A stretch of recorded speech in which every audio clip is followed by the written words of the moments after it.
আজকে পড়ার টপিক কি স্যার? কোষ প্রাচীর। কি প্রাচীর স্যার? কোষ প্রাচীর। তো কোষ প্রাচীর জিনিসটা কি আমি আবার একদম প্রথম থেকে একটু ব্যাখ্যা করে বলি। আসো, আমরা দেখো কোষ প্রাচীর জিনিসটা কি। এই রোমটা যদি একটা কোষ হয়, রোমটা কি স্যার? একটা কোষ। তাহলে এই রোমের দেয়ালটা হচ্ছে একটা কোষ প্রাচীর। কি প্রাচীর? কোষ প্রাচীর।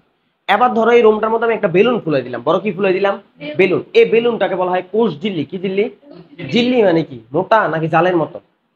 জালের মতো। ঝিল্লি মানে তো জাল। জাল কি স্যার মোটা হয় নাকি পাতলা হয়? পাতলা। আর কোষ প্রাচীর, প্রাচীর শব্দের অর্থ কি বলতো? দেয়াল। তাহলে দেয়াল কি মোটা হয় না পাতলা হয়? তার মানে দেয়াল মানে কোষ প্রাচীর মানে একটা দেয়ালকে বোঝাইতেছে, আর কোষ ঝিল্লি মানে বোঝা যাচ্ছে পাতলা একটা প্রাচীর বোঝাচ্ছে, পাতলা প্রাচীর। এই জন্য আমরা প্রাচীর বলি না, বলি ঝিল্লি বলি। কি বলি স্যার? ঝিল্লি বলতে কিসের মতো? জালের মতো। যেমন এই যে এখানে একটা কোষ দেখা যাইতেছে না, এই কোষের ক্ষেত্রে খেয়াল করো, এই যে সবুজ যে অংশটা দেখছো না স্যার, এই সবুজ অংশটা কি মোটা না অনেক? এই সবুজ অংশটার নাম হচ্ছে সেল ওয়াল, বাংলায় বলি কোষ প্রাচীর। কি বলি?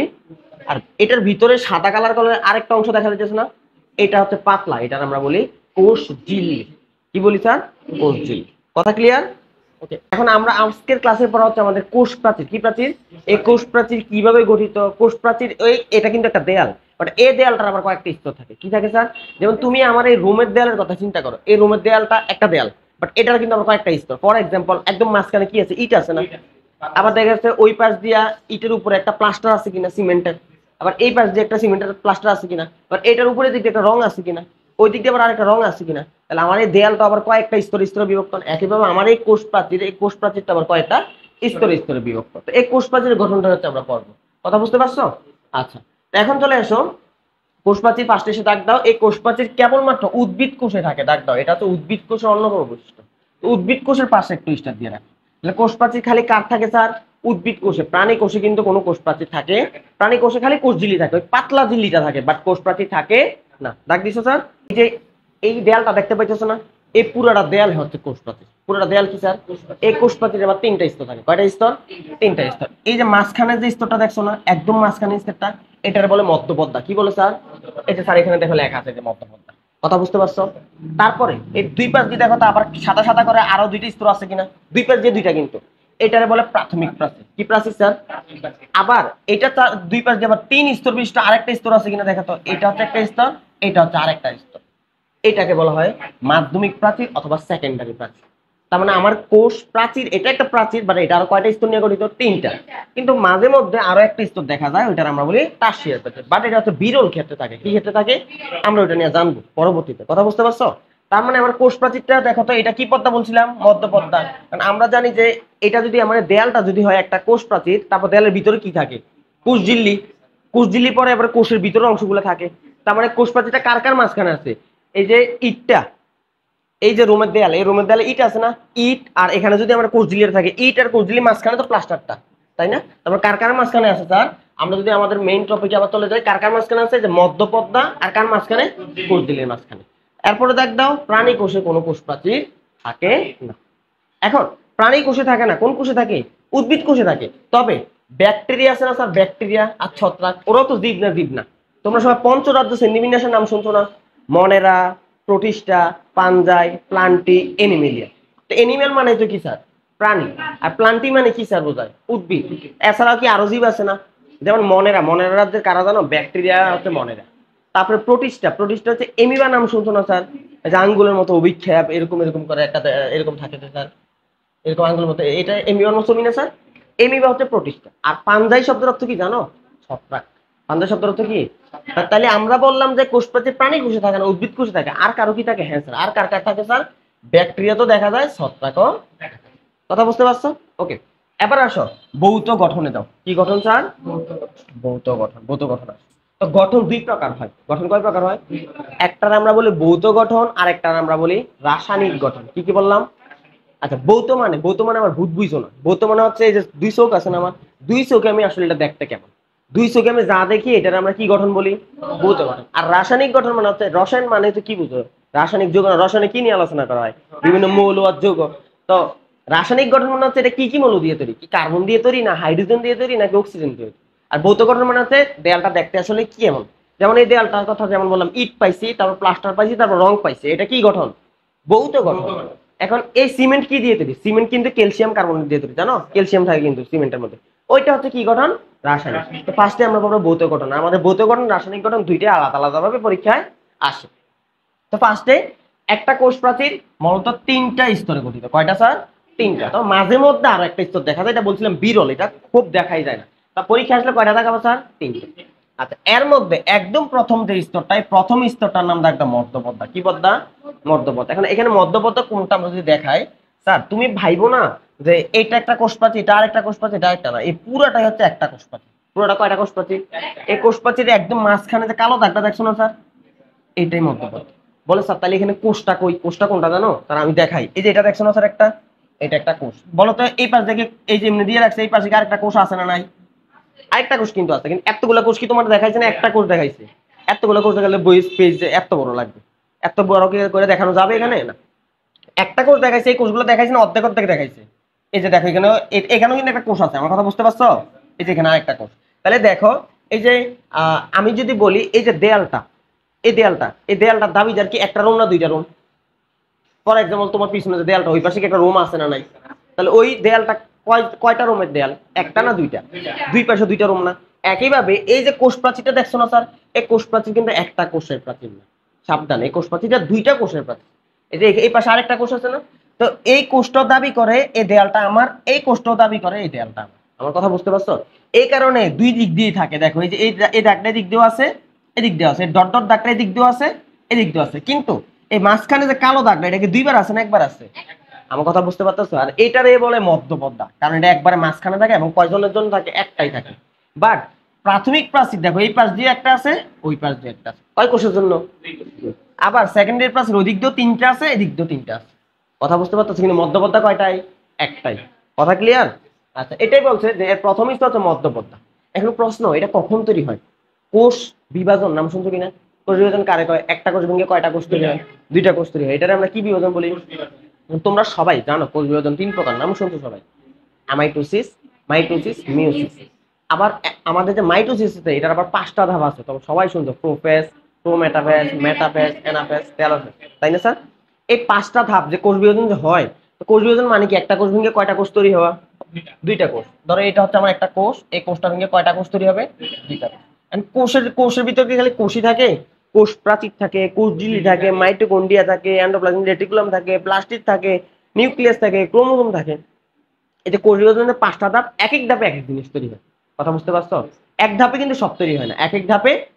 এখন এই কোষ প্রাচীরটা কোন ধাপে তৈরি হয় এটা আমার জানা লাগবে। তো কোষ প্রাচীরের এই মধ্যপদ্মাটা তৈরি হয় টেলোফেজ ধাপে।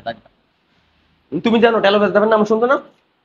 মাইটোসিসে কয়টা ধাপ? পাঁচটা। এর মধ্যে টেলোফেজ আছে না? টেলোফেজ কয় নম্বর ধাপ? 5 নম্বর, একদম লাস্টের ধাপটা না? তাহলে কোন ধাপে তৈরি হয়? টেলোফেজ। টেলোফেজ শব্দটা দাগ দাও। দিছো স্যার? আচ্ছা, এখন কথা হচ্ছে এই মধ্যপদ্মা কি দিয়ে তৈরি হয়? কি কি দিয়ে তৈরি হয়? টেলোফেজ ধাপে তৈরি হয়, ঠিক আছে। এই মধ্যপদ্মা সাইটোপ্লাজম, কি স্যার? সাইটোপ্লাজম থেকে একটা রাসায়নিক পদার্থ আসে, রাসায়নিক পদার্থ না, একটা গঠন। গঠনটার নাম হচ্ছে ফ্র্যাগমোপ্লাস্ট। কি প্লাস? শুধু এটাই না, আরেক জায়গাতে একটা জিনিস আছে, গোলগি বডি। কি বডি? গোলগি বডি থেকে একটা জিনিস আছে, ওইটার নাম হচ্ছে পেকটিন। নাম কি স্যার? তাহলে দুইটা জায়গা থেকে দুইটা জিনিস আসে। সাইটোপ্লাজম নাম শুনছো না তোমরা? সাইটোপ্লাজম কারে কয়? এই কোষের ভিতরে যা কিছু আছে পুরাটার নাম কি? প্রোটোপ্লাজম। কি প্লাজম? এখন প্রোটোপ্লাজম আমার দুইটা অংশ নিয়ে তৈরি, আমরা গত ক্লাসে এটা পড়ছিলাম। আমি তোমাদেরকে পড়াইতেছি না, আমি রুমটা নিয়ন্ত্রণ করতেছি না। এখন কোষে মস্তিষ্কে বলা হয় কাকে? নিউক্লিয়াস। নিউক্লিয়াসকে। কোষে মস্তিষ্ক কারে কয়? তাহলে আমি এই এখন আমি বলতে গেলে এই রুমের মস্তিষ্ক কি? আমি তো নাকি? তাহলে আমি হচ্ছে নিউক্লিয়াস, আর তোমরা তোমরা হইতেছে সাইটোপ্লাজম। তোমরা কি? তোমরা সাইটোপ্লাজম, আমি নিউক্লিয়াস। আমাদের সবাইকে একসাথে বলে প্রোটোপ্লাজম। কি প্লাজম? তাহলে এই রুমে আমরা যারা যারা যা কিছু আছে সবকিছু একসাথে কি বলি? প্রোটোপ্লাজম। আমি কি? নিউক্লিয়াস। তোমরা কি? সাইটোপ্লাজম। যদি আমি এখানে বের হয়ে যাই তখন তোমাদেরকে সাইটোপ্লাজম নামে ডাকা হবে। কথা বুঝতে পারছো? এই সাইটোপ্লাজম থেকে হচ্ছে একটা গঠন আসে, ওই গঠনটা আমরা বলি ফ্র্যাগমোপ্লাস্ট। কি প্লাস? ফ্র্যাগমোপ্লাস্ট দেখতে কেমন জানো? আমি তোমাকে একটু ব্যাখ্যা করি। ধরো এই এই দেয়ালটাই তো স্যার কি প্রাচীর? কোষ প্রাচীর। তো ফ্র্যাগমোপ্লাস্ট হচ্ছে এরকম সুতা সুতা আকৃতির, মাঝখান দিয়ে এরকম গোল করে আংটা লাগানো থাকে, একজন আরেকজনকে ধরে রাখে। আরো সহজ কথায়, ছাদ যখন ঢালাই দেয়, কি ছাদ যখন দেয়াল তৈরি করার পর তো ছাদ ঢালাই দেয় না, আগে ছাদ ঢালাই দেয়, আগে পিলার তৈরি করে, এরপর ছাদ ঢালাই দেয় না? তো ছাদ ঢালাইয়ের সময় কি মশলাপাতি নিয়ে কি মানে আসমান থেকে ছাইরা দেয়, নাকি আগে কাঠের তক্তা দেয়? কাঠের তক্তা দিয়ে নিচে দিয়ে আবার টিনের একটা আবরণ দেয় না, দিয়ে ওইটার উপরে তো মশলাটা দেয়, তারপরে শক্ত হয়ে গেলে তারপর খুলে ফেলে, তাই না? একইভাবে কোষ প্রাচীর তৈরির সময় এই প্রান্ত থেকে ওই প্রান্ত পর্যন্ত এরকম কিছু একটা গঠন, সুতা সুতা আকৃতির গঠন থাকে। এই গঠনগুলোর নাম হচ্ছে ফ্র্যাগমোপ্লাস্ট। তো পরীক্ষা কোনোদিন আসবে না যে ফ্র্যাক্টম ব্লাস্ট কাকে বলে। পরীক্ষায় কিভাবে আসবে, এমসিকিউতে আসবে যে মধ্যপর্দা তৈরির সময় সাইটোপ্লাজম থেকে কোন জিনিসটা আসে, ফ্র্যাক্টম ব্লাস্ট। তুমি এতটুকু জানলে হলো, কথা বুঝতে পারছো? ওকে। খালি কি ফ্র্যাক্টম ব্লাস্ট আমরা যখন ঢালাই দিতে যাই তখন কি বালু দিলে হয় না, সিমেন্টও দেওয়া লাগে। তো এখানে ফ্র্যাক্টম ব্লাস্ট যেমন দেয়, আরেকটা জিনিস দেওয়া লাগে, এটার নাম হচ্ছে পেকটিন। কি টিন? এটা একটা রাসায়নিক যৌগ। কি যৌগ স্যার? এটা একটা অ্যাসিড জাতীয় যৌগ। কি জাতীয় যৌগ? সামনে আমরা পাবো। এটা কই থেকে আসে? এটা আসে গোলগি বডি থেকে। তোমরা সবাই কোষের অঙ্গাণুগুলোর নাম শুনছো, mitochondria, Golgi body, endoplasmic reticulum. Golgi বডির নাম শুনছো না? তোমাদের বই গোলগি বডির ছবি আছে, আমরা পড়বো। আমরা প্রত্যেকটা অঙ্গাণুই একটা একটা করে পড়বো। এই যে গোলগি বডি 2 নাম্বার, যে আমাদের এই যে গোলগি বডি 19 নাম্বার পেজে গোলগি বডি, আমরা তখন নিয়ে আমরা গোলগি বডি পড়বো, ঠিক আছে? এই গোলগি বডি অঙ্গাণু থেকে একটা রাসায়নিক যৌগ আসে, যৌগটার নাম কি স্যার? পেকটিন। এই দুইটা জিনিস মিলেই মধ্যপথা তৈরি। কি তৈরি হয়? এখন এখানে একটা শব্দ আছে বেসিকল। স্যার আমি আবারও বলতেছি, কোনোদিন পরীক্ষা আসবে না বেসিকল কি, কিন্তু আমার কথা তো একটা শব্দ আসছে, এখন আমি না জানি চলে যাবো এখান থেকে? আমি জানবো তারপরে শিখবো, কথা বুঝতে পারছো? বুঝার আগে পৃথিবীর একটা শব্দ মুখস্থ করা যাবে, বুঝার পরে পুরো পৃথিবী মুখস্থ করে নেবো, আমি তোমার আটকাবো না। তো বেসিকল জিনিসটা হচ্ছে একটা পানির ড্রপের মতো। কিসের মতো স্যার? বৃষ্টির ফোঁটা যেমন থাকে না, তো এইটা হচ্ছে এরকম। বা সহজ কথা, যে কিছু ক্যাপসুল থাকে না, তোমরা খাওয়া ভিটামিনের ক্যাপসুল গুলা দেখবা, ওই যে উপর দিয়ে কাভারিং থাকে, ভিতরে নরম।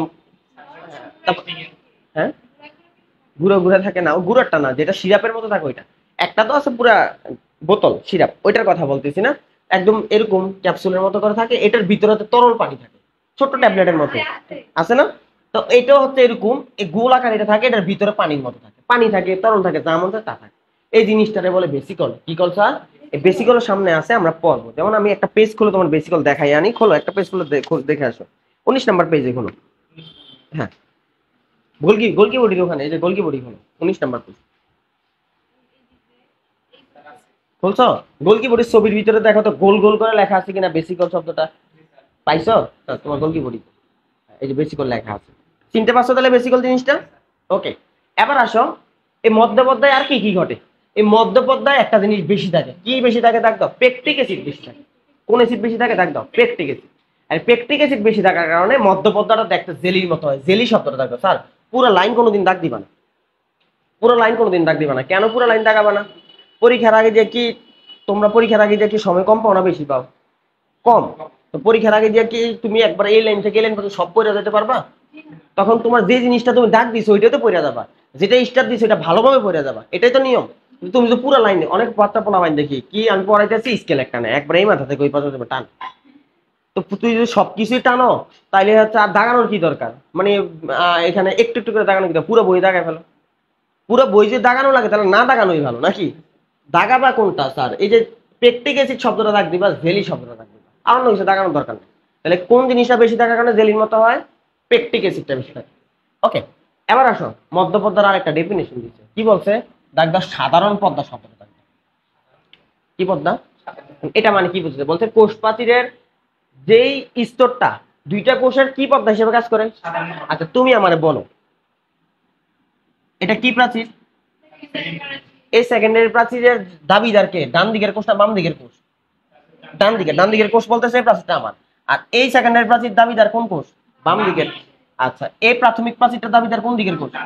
আর এই প্রাথমিকটার দাবিদার, কিন্তু এই মধ্যবর্তী দাবিদার কয়জন?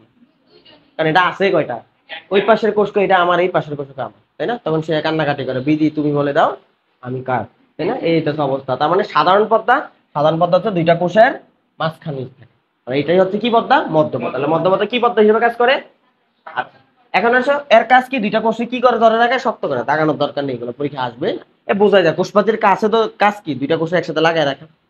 এখন এই মধ্যপদ্মাটা যখন বিগলিত হয়ে যায়, বিগলিত শব্দটা রাখবে, এটা যখন গলে যায় বা এটা যখন সরে যাবে, তখনই দুইটা কোষ আর একসাথে লেগে থাকতে পারে, দুইটা কোষ আলাদা হয়ে যাবে। দুইটা কোষ কি হয়ে যাবে স্যার? তাহলে দাগ দাও, দুইটা কোষ আলাদা হয়ে যাক, কোনটা গলে গেলে? বিগলিত শব্দটা দাগ দাও, পৃথক হয়ে যায় শব্দটা দাগ দাও। দুইটা কোষ কখন পৃথক হয় স্যার? কখন পৃথক হয় বলো? যখন মধ্যপদ্মা বিগলিত হয়। কি পদ্মা বিগলিত হয়? যেমন ফর এক্সাম্পল আমি যদি তোমার বলি যে এই যে দুইটা কোষ, এই পাশে একটা কোষ আছে, ওই পাশে আর একটা কোষ আছে, তো আমি যদি এটা সরাই ফেলি, কোষ দুইটা কি আলাদা হবে নাকি এখনো কানেকশন আছে? আমি যদি এটারও সরাই ফেলি তাও কানেকশন আছে, তাই না? এই জায়গাটা কানেকশন আছে না? কিন্তু যতক্ষণ আমি এই কালো দাগটা সরাবো, কালো দাগটা সরালে দুইটা কয় ভাগে ভাগ হয়ে যাবে? তার মানে কোন জিনিসটা সরে গেলে কোষ দুইটা আলাদা হবে? ওকে। এবার চলো মধ্যপর্দা গেল, এবার আবার কোন পর্দা যাবো আমরা? সেকেন্ডারি পর্দা। এই মধ্যপর্দার উপরে, কার উপরে স্যার? মধ্যপর্দার উপরে কিছু রাসায়নিক পদার্থ জমা হয়। কি কি জমা হয় দেখ দাও? সেলুলোজ জমা হয়, হেমিওসেলুলোজ জমা হয়, আর গ্লাইকোপ্রোটিন জমা হয়। এগুলা জমা হয় আরেকটা স্তর তৈরি করে। ছবিটা আমরা দেখছি পর্যন্ত আরেকটা স্তর তৈরি করে না স্যার? তাহলে মধ্যপর্দার উপরে কি কি জমা হয়েছে? সেলুলোজ, হেমিসেলুলোজ আর গ্লাইকোপ্রোটিন। এখন বলে এগুলো আবার কি জিনিস? স্যার তোমরা কি সবাই আমাদের প্রধান খাদ্য 3 প্রকার নাম শুনছো? শর্করা, আমিষ, স্নেহ, তাই না? আর খাদ্য যদি বলো কয় প্রকার, তাহলে 6 প্রকার। কি কি আছে? ভিটামিন, খনিজ লবণ, পানি, 6টা। আর যদি বলে প্রধান খাদ্য কয় প্রকার? 3 প্রকার। এখন স্যার এই যে শর্করা জাতীয় যৌগ, শর্করা জাতীয় যৌগের নাম শুনছো তোমরা? স্টার্চ নাম শুনছো না? এই যে সেলুলোজ আছে না, এই সেলুলোজ হচ্ছে একটা শর্করা জাতীয়। কি জাতীয় যৌগ স্যার? কথা বুঝতে পারছো? গ্লুকোজ নাম শুনছো না তোমরা? গ্লুকোজ, গ্লুকোজ একটা কি স্যার? শর্করা। এখন আরেকটা শব্দ একটু আগে দেখছো, কি প্রোটিন স্যার? গ্লাইকোপ্রোটিন। এই গ্লাইকোপ্রোটিন কি জানো? এটা দুইটা যৌগ একসাথে মিক্স হয়ে থাকে। গ্লাইকো মানে বোঝায় গ্লুকোজ বা গ্লাইকোজেন, যাই বলো। গ্লাইকোজেনও একটা শর্করা জাতীয় শব্দ। আরেকটা শব্দ কি বললাম? গ্লাইকোজেন। কি কোজেন? নামটা কি শুনছো কখনো? এটা আমাদের দেহে থাকে, প্রাণী দেহে থাকে। তো এই গ্লাইকোপ্রোটিন হচ্ছে দুইটা যৌগের সংমিশ্রণ। এই গ্লাইকো মানে কি বোঝায়? শর্করা জাতীয় যৌগকে। আর প্রোটিন মানে কাকে বোঝায়? আমিষ জাতীয় যৌগ। তার মানে গ্লাইকোপ্রোটিন মানে হচ্ছে শর্করা প্লাস আমিষ, দুইটা যৌগ একসাথে মিক্স। কথা বুঝতে পারছো স্যার? তাহলে এই যৌগগুলো মিলে গ্লাইকোপ্রোটিন, সেলুলোজ, হেমিসেলুলোজ, এগুলো মিলে কি তৈরি করে? মধ্যপর্দার উপরে আরেকটা স্তর তৈরি করে। স্তরটার নাম কি? এই যে এই ডট ডট করে যে স্তরটা, স্তরটার নাম কি প্রাচীর স্যার? না, প্রাইমারি প্রাচীর। সেকেন্ডারি তো পরবর্তী তিনটা। কথা বুঝতে পারতেছো? আর একদম মাঝখানেটার নাম কি পর্দা? মধ্যপর্দা। মধ্যপর্দা। আচ্ছা নেক্সট আসো। এখন এই যে প্রাইমারি প্রাচীর যে তৈরি হলো, এই যে প্রাইমারি প্রাচীর, এটা তো প্রাইমারি প্রাচীর তাই না? হ্যাঁ, এটা কতটুকু মোটা হবে? দাগ দাও 1 থেকে 3 মাইক্রোমিটার, এবং এটার পাশে স্টার দাও। এটা আমি কিন্তু থাকবে যে প্রাথমিক প্রাচীরের পুরুত্ব কত, কত মাইক্রোমিটার স্যার? 1 থেকে 3 মাইক্রোমিটার। ওকে, এবার আসো কোষ প্রাচীরের প্রধান উপাদান, দাগ দাও সেলুলোজ, পাশে স্টার দাও। আমরা দেখছিলাম স্যার আমাদের মধ্যপর্দায় কি ছিল স্যার? পেকটিন। পেকটিন, পেকটিন থাকার কারণে কি কিসের মতো হয়েছিল? জেলির মতো, মনে আছে? দেন প্রাথমিক প্রাচীরে কি পাইছি? সেলুলোজ পাইছি, হেমিসেলুলোজ পাইছি, আর কি প্রোটিন পাইছি? গ্লাইকোপ্রোটিন। এর মধ্যে আমরা যদি পুরোটাকে একসাথে হিসাব করি, কি হিসাব করি? একসাথে হিসাব করি, তাহলে দেখা গেছে সবচেয়ে বেশি থাকে সেলুলোজ। আচ্ছা তোমার যদি আমি বলি কি কি খাও, তুমি বলবা সকালে খাই হচ্ছে পরোটা খাই, ডিম খাই, দুপুরে খাই হচ্ছে ভাত খাই, রাতে ভাত খাই, বিকালে নাস্তা খাই। আমি বলি সবচেয়ে বেশি খাও কোনটা? কি বলো? ভাত। একইভাবে এখানে প্রাথমিক প্রাচীরে একটা জিনিস থাকে, মধ্যপর্দায় একটা জিনিস থাকে, সেকেন্ডারি প্রাচীরে আরেক জিনিস থাকবে, কিন্তু সবচেয়ে বেশি কোনটা থাকে? সেলুলোজ। এই জন্য বলা হয় কোষ প্রাচীরের প্রধান উপাদান সেলুলোজ, পাশিষ্ঠাটা। তাহলে কোষ প্রাচীরের প্রধান উপাদান কোনটা? আমরা একটু পরে এটা পার্সেন্টে দেখবো। সেলুলোজও থাকে 40%। কত পার্সেন্ট? গত ক্লাসে তোমাদেরকে দেখাচ্ছিলাম, তাই না? আচ্ছা, এখন প্রাথমিক প্রাচীরের উপরে আবার কিছু পদার্থ জমা হয়, জমা হয়ে আবার প্রাচীর তৈরি করে। তখন কি এটা প্রাথমিক প্রাচীর বলবো না সেকেন্ডারি? কার ক্ষেত্রে তো জমা হয়? দাগ দাও। ট্রাকিট কোষের ক্ষেত্রে হইতে পারে, ফাইবার কোষের ক্ষেত্রে হইতে পারে। ট্রাকিট, ফাইবার শব্দ দাগ দাও। আর তোমরা সবাই জানো দুইটা শব্দ আছে, আমি যদি তোমাকে দেখাই। তোমরা সবাই জাইলেম আর ফ্লোয়েম কোষের নাম শুনছো কিনা? জাইলেম এবং ফ্লোয়েম। আচ্ছা, জাইলেমের কাজ কি বলতো? আমরা বলছিলাম একবার। জাইলেমের কাজ হচ্ছে ওই যে খাদ্য তৈরির জন্য কি লাগে স্যার? পানি লাগে না স্যার? এই পানিটা গাছের শিকড় থেকে খাদ্য কে তৈরি করে? পাতা। শিকড় থেকে পাতায় পাঠায়, কে পাঠায়? জাইলেম। পাতায় ওই পানি দিয়ে কার্বন ডাই অক্সাইডের সাথে মিক্স করে কি বানাবে? খাদ্য। মানে পাতা তোমার আম্মু খাবার বানায় কি তোমার আম্মু খাই ফেলে সব, নাকি পরিবারের সবাইকে বিলিয়ে দেয়? তাহলে তোমার পাতা যে খাবার তৈরি হয়েছে পাইটাকে পাতা নিজের কাছে রাখা দিবে, না গাছের কাণ্ড ফুল ফল সবাই দিবে? সবার দিতে হলে কি আবার আরেকটা টিস্যু লাগবে? ওই টিস্যুটার মধ্যে ফ্লোয়েম টিস্যু। তার মানে জাইলেম পানি পরিবহন করে, ফ্লোয়েম খাদ্য। তোমরা সবাই জানো পানি ও খাদ্য পরিবহন, এই কথা বলো তাই না? তো এই জাইলেম কোষ আবার 4 প্রকার। জাইলেম তো টিস্যু, সরি। এই জাইলেম টিস্যু, টিস্যু আবার কি দিয়ে তৈরি? কোষ। জাইলেমের কোষ 4টা, ফ্লোয়েমের কোষ 4টা। নাম শুনছো জাইলেম কোষগুলোর নাম? ট্রাকিট, তারপরে হচ্ছে ব্যাসেল, তারপর জাইলেম প্যারেনকাইমা, জাইলেম ফাইবার। ফ্লোয়েমেরও 4 প্রকার। কি কি? সঙ্গী কোষ, তারপরে হচ্ছে সিবনল, নাম শুনছো না? ফ্লোয়েম প্যারেনকাইমা, ফ্লোয়েম ফাইবার, নাম শুনছো এগুলা? তাহলে ট্রাকিড আর ব্যাসেল হচ্ছে জাইলেমেরই কোষ। কার কোষ স্যার? কথা বুঝতে পারছো? কার কোষ এগুলা? জাইলেমের কোষ। ওই সব কোষের ক্ষেত্রে প্রাথমিক প্রাচীরের উপরে আবার কিছু জিনিস জমা হয়, কিছু রাসায়নিক পদার্থ জমা হয়। তখন এটা আমরা কি বলি স্যার? সেকেন্ডারি প্রাচীর। এবং এটা অনেক বেশি মোটা হয়, দাগ দাও। এটা পুরুত্ব হচ্ছে 5 থেকে 10 মাইক্রোমিটার, স্টার দিয়ে। তাহলে প্রাথমিক প্রাচীরের উপরে আবার রাসায়নিক পদার্থ জমা হলে কোন প্রাচীর তৈরি হয়? সেকেন্ডের প্রাচীর। এটা কত মাইক্রোমিটার? 5 থেকে 10 মাইক্রোমিটার। এবং এটা কি দিয়ে তৈরি হয়? এটা তৈরি হয় সেলুলোজ দিয়ে, হইতে পারে লিগনিনও জমা হয়। তার লিগনিন একটা রাসায়নিক যৌগের নাম, তোমরা অনেক যৌগ পড়ছো না, hydrochloric acid, sulphuric acid, calcium carbonate. তো লিগনিন সেলুলোজ এগুলো কিসের নাম স্যার? যৌগের। ওকে, এবার আসো, সবার ক্ষেত্রে সেকেন্ডারি প্রাচীর তৈরি হয়। আমরা বললাম কার ক্ষেত্রে তৈরি হয়েছে? ট্রাকিডার কার জন্য? ফাইবারের জন্য।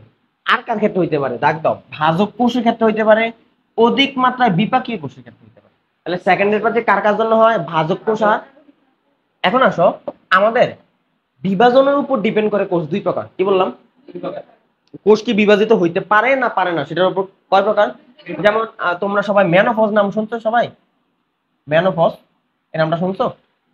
পজ শব্দটা, এই পজ শব্দটা সবাই দেখছো, গেম খেলার সময় লেখা থাকে পজ, ভিডিও চালু করার সময় লেখা থাকে পজ, রিজিউম লেখা থাকে না? এটা এটা থাকে না? তো পজ মানে হচ্ছে আটকায় রাখা, বন্ধ করে রাখা, সাময়িকভাবে কি করে রাখা? বন্ধ করে। তো মেনো, মেনো শব্দটা আসছে কই থেকে জানো? মেনো শব্দটা আসছে মেনস্ট্রুয়াল সাইকেল থেকে। কই থেকে স্যার? মেনস্ট্রুয়াল সাইকেল শব্দের অর্থ কি জানো? রজচক্র বা মাসিক যেটাকে বলে। তো মেনোপজ, মেনোপজ মানে হচ্ছে কি বন্ধ হয়ে যাওয়া। তো মেয়েদের সন্তান ধারণের ক্ষমতা কিন্তু 40 বা 45 বছর পর বন্ধ হয়ে যায়, জানো এটা? ওই ঘটনারে বলে মেনোপজ। কি পজ? কারণ তখনকার পর তাদের আর ডিম্বাণু তৈরি হয় না, রজচক্র হয় না, এই ঘটনার কি বলে? মেনোপজ। একইভাবে কিছু কিছু কোষ আছে কোষ বিভাজন করতে পারে। কোষ বিভাজন মানে কি? একটা কোষ ভেঙে কয়টা কোষ তৈরি হবে? দুইটা। ওই সকল কোষকে আমরা বলি ভাজক কোষ। কি কোষ স্যার? কিন্তু কিছু কিছু কোষ আছে কোষ বিভাজন করতে করতে করতে করতে এমন একটা পর্যায়ে চলে যায় আর কোষ বিভাজন করতে পারে। মেয়েরা যেমন সন্তান জন্ম দিতে দিতে এমন একটা পর্যায়ে চলে যায় 40-45 বছর পরে আর সন্তান ধারণ ক্ষমতা থাকে না। বাট ছেলেদের কিন্তু আজীবন সন্তান ধারণ ক্ষমতা থাকে, মানে শুক্রাণু তৈরি উৎপাদন করার ক্ষমতা থাকে। তো যেই কোষ আর বিভাজিত হইতে পারে না, একটা কোষ ভেঙে দুইটা কোষ হইতে পারে না, ওই কোষকে আমরা বলি স্থায়ী কোষ। কি কোষ স্যার? আপনার নাম শুনছে এগুলো, তাই না স্যার? এখন স্যার ভাজক কোষের বিপাকীয় হার বেশি। কি হার বেশি? বিপাকীয় বুঝো? বিপাক বুঝো যে আমরা খাবার খাই হজম হয় না, এটা আমরা কি বলি? পরিপাক। কিন্তু কোষের ক্ষেত্রে আমরা এটা পরিপাক বলি না, এটা আমরা বলি বিপাক। কি বলি? কোষে তো অনেক কাজ করা লাগে না? লাগে না? আমরা কি বলি? জীব দেহের গঠন এককে কোষ বলি না, গঠন ও কাজের এককে কোষ বলি। তাহলে আমরা যেই কাজ করি মূলত কোষে ওই কাজটাই করে দেয়। প্রত্যেকটা কোষ সেম সেম কাজটা করে, এবং আমরা আমরা যে একটা জীব হইছি, আমরা জীবও সেম কাজটা করে। কোষের ভিতরে শ্বসন হয় না? হয় না? কোষের ভিতরে কিন্তু শ্বসন, বুঝতে পারছো? ঠিক আমরাও কি শ্বসন করি না? করি না? করি। দুই শ্বসনের মধ্যে তফাৎ আছে? আছে। একটা অন্ত শ্বসন আর একটা, নাম শুনছো কখনো? আচ্ছা বলো তো কোনটা অন্ত কোনটা যায়? এখানে আমি তোমরা সাথে একটু গেম খেলি, হ্যাঁ? কি করছি? নিচে আবার ছাড়ছি। কোনটা অন্ত শোষণ কোনটা বই শোষণ? বল। যেটা নিচে এটা বই শোষণ, আর যেটা ছাড়ছি এটা অন্ত শোষণ। এটা অন্ত শোষণ, এটা বই শোষণ হইল। আমি কি করলাম? গ্রহণ করলাম, এটা কি শোষণ? এটা বলো বই নেই, ভিতরে ঢুকা মানে তো অন্ত। তাহলে ত্যাগ করলাম, এটা কি শোষণ? হয় নাই, একটা হয় নাই, আগেরটা হয় নাই, এটা হয় নাই। এই যে গ্রহণ করলাম, ত্যাগ করলাম, দুটোটাই বহি শোষণ। বিশেষ হয় শ্বসন দুই প্রকার, একটা হচ্ছে অন্ত শোষণ, একটা হচ্ছে বহি শোষণ। অন্ত মানে হচ্ছে ভিতরে, তোমরা গান জানো, আমার ভিতর ও বাহির অন্তরে অন্তরে, তাই না? অন্ত মানে ভিতরে। এটা কই ঘটে? এটা আমাদের প্রত্যেকটা কোষে কোষে ঘটে। কই ঘটে স্যার? কোষে। তোমরা শ্বসনের 4টা ধাপের নাম শুনছো? গ্লাইকোলাইসিস, এসিটাইল কোএক্সিস্টিভ, ক্রেবস চক্র, ইলেকট্রন স্থানান্তর চেইন। এগুলো কই ঘটে? এগুলো প্রত্যেকটা কোষে ঘটে, আমাদের প্রত্যেকটা কোষে। এই কোষের ভিতরে যেটা ঘটে এটা অন্তঃশ্বসন। আর তুমি যে নাক দিয়ে গ্রহণ করলা এটার বলা হচ্ছে কি? প্রশ্বাস। ত্যাগ করলা এটার বলে নিঃশ্বাস। এই দুটোটার বলে বহিঃশ্বসন। তার মানে তুমি যে গ্রহণ আর ত্যাগ করছো দুটোটাই কি শোষণ? তার মানে দেখো তোমার কোষেও শোষণ করতেছে, তুমিও শোষণ করতেছো। তার মানে তোমার কোষ যা করে তুমিও তাই করতেছো। এই জন্য বলে কোষ হচ্ছে জীবের গঠনও কিসের একক? কাজের একক। তো কই থেকে কই গেলাম? ভাজক কোষ আর স্থায়ী কোষ থেকে। তা আমরা যেমন খাবার হজম করি এটা আমরা কি বলি? পরিপাক। তো কোষও এরকম কাজকর্ম করে, ওইটা আমরা বলি বিপাক। কি বলি? তুমি বলো তো, ভাজক কোষও কি সন্তান কোষ বিভাজন করতে পারে না? পারে না? পারে। আর স্থায়ী কোষ কি কোষ বিভাজন করতে পারে না? একইভাবে চিন্তা করো, তোমার দাদা দাদু, তোমার দাদু অথবা তোমার নানু যারা বয়স হয়ে গেছে 50 পার হয়েছে, ওরা কি সন্তান জন্ম দিতে পারবে? না। আর যাদের বয়স এখন হচ্ছে বর্তমানে যে ধরো 15 থেকে 45, ওই সকল মেয়েরা তো সন্তান জন্ম দিতে পারবে, তাই তো? তো ও তোমাদের হজম ক্ষমতা বেশি না তোমার দাদুর হজম ক্ষমতা বেশি? আমাদের, তাই না? সরি তোমাদের। তো তো যেটা বলতেছিলাম, তো তোমাদের ক্ষমতা বেশি, এই জন্য ভাজক কোষের বিপাকীয় হার বেশি থাকে। ভাজক কোষের বিপাকীয় হার আর স্থায়ী কোষের বিপাকীয় হার কম। এটা তোমাদের বইয়ের মধ্যে লেখা আছে। এই পড়াটা আছে আমাদের 8ম অধ্যায়ে। একটা পেজ খোলো, দেখে আসো। তার আমি কিন্তু তোমাদেরকে এমনি দৌড়াবো, এভাবে দৌড়াবো কিন্তু। এখন দেখো সত্য কথা, যেটা যেটা সত্য কথা, ভাজক কোষটা আইছিল, আমি ইচ্ছা করলে কি ভাজক কোষটা স্কিপ করতে পারতাম না? কেন আমি ব্যাখ্যাটা করতেছি কেন? আমি কি বলছিলাম একদিন যে ত্বরণ আর বেগ, আমরা কি বেগ দিয়ে পারবো না ত্বরণ দিয়ে পারবো, না দুইটা দিয়েই পারবো?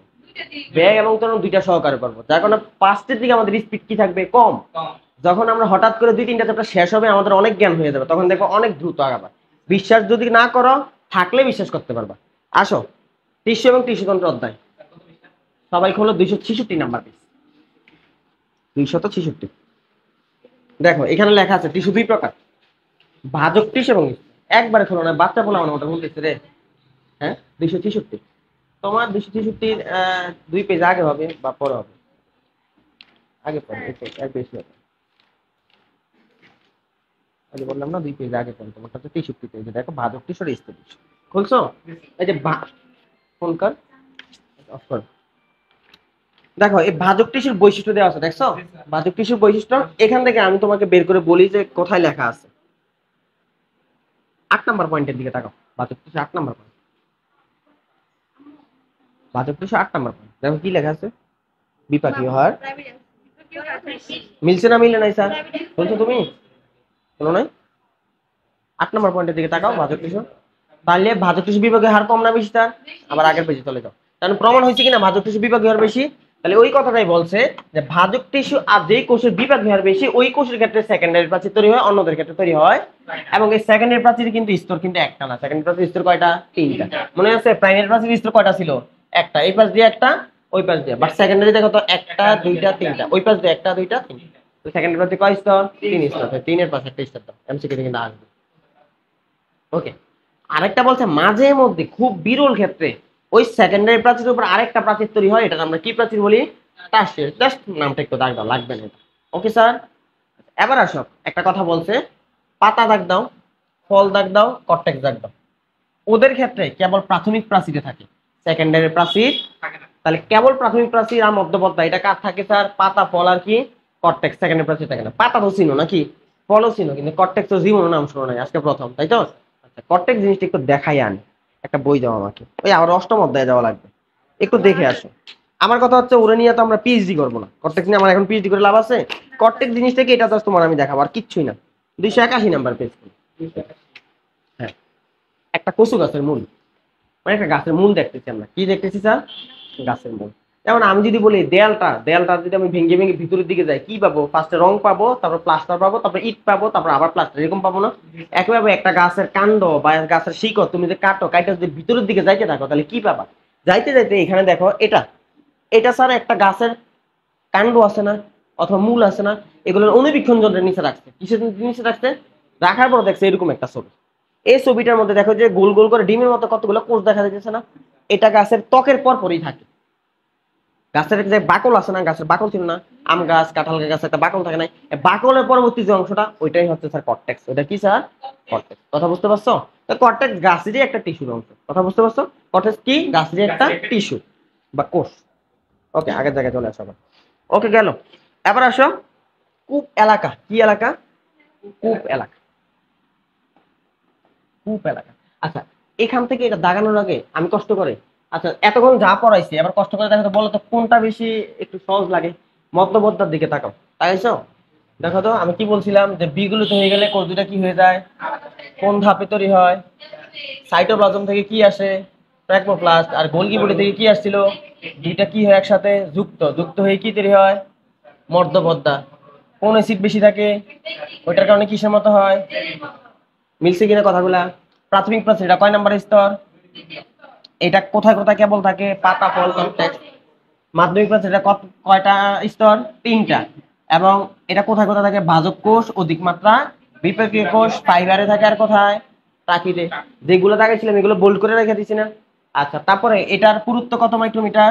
5 থেকে 10। আর এটা কত? 1 থেকে 3। এগুলোই তো লেখা আছে না, অতিরিক্ত কিছু লেখা আছে? তোমার বইয়ের লেখাগুলোই এখানে একটু সাদায় লিখছে, আর কিচ্ছুই না। কথা ক্লিয়ার? হ্যাঁ, তোমাদের কেন দিয়ে দিলাম। ও, আরেকটু বাকি আছে বলছিলাম, কালকে শুক্রবার তো, কালকে বলবো, বাকিটা কমপ্লিট করে আমি প্রিন্ট করে, প্রিন্টের জন্য প্রিন্টের জন্য রেডি করবো, আমার একটা দিন সময় দেওয়া লাগবে। আচ্ছা, গেল। এখন আমার যেটা দেওয়া আছে, তোমার এখানে কি এলাকা ছিল স্যার? কূপ এলাকা না? এই কূপ এলাকাটা আমি এখান থেকে পড়াবো তোমার কষ্ট করে, এই যে এখান থেকে পড়াই, তাহলে তুমি বুঝতে পারবা। আচ্ছা এই জায়গাটা খোলো, কিছু সংজ্ঞা পাইছো? আচ্ছা তোমার ওখানে তাকানোর দরকার নাই, আমি ওখান থেকে তাকাই দিব, আগে এখান থেকে বলবো। কয়টা ডেফিনিশন দিচ্ছি স্যার এখানে?